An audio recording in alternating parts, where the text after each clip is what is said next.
In digital Marathi, जनतेच्या हक्काचं व्यासपीठ। पुण्यानंतर आता उल्हासनगरातील छमछम ऑर्केस्ट्रा बार उल्हासनगर महानगरपालिकेच्या रडारवर आले आहे। काही दिवसांपूर्वी महानगरपालिकेने श्रीराम चौकातील एंजल, ॲपल आणि राखी तसेच कॅम्प नंबर 3 येथील वर्षा डान्स बारवर तोडक कारवाई केली होती। मात्र कारवाईनंतर देखील वर्षा डान्स बारच्या मालकाने गुपचूपपणे महानगरपालिकेने तोडलेला भाग पुन्हा बनवायला घेतला होता। महानगरपालिकेला ही माहिती मिळताच त्यांनी पुन्हा या डान्स बारवर धडक देत कारवाई केली आहे। महानगरपालिकेच्या कठोर कारवाईमुळे उल्हासनगरातील इतर डान्स बार मालकांमध्येही भीतीचे वातावरण निर्माण झाले आहे। उल्हासनगर महानगरपालिकेने कारवाईनंतर स्पष्टपणे इशारा दिला आहे की कोणतेही अनधिकृत बांधकाम किंवा नियमबाह्य व्यवसाय सहन केले जाणार नाहीत।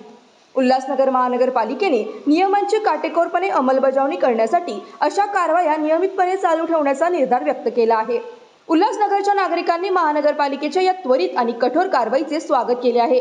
यामुळे शहरातील कायदा आणि सुव्यवस्था टिकवण्यास मदत होईल अशी अपेक्षा आहे। महानगरपालिकेच्या या धडक कारवाईमुळे उल्हासनगरातील अनधिकृत व्यवसायांवर आळा बसेल अशी अपेक्षा आहे।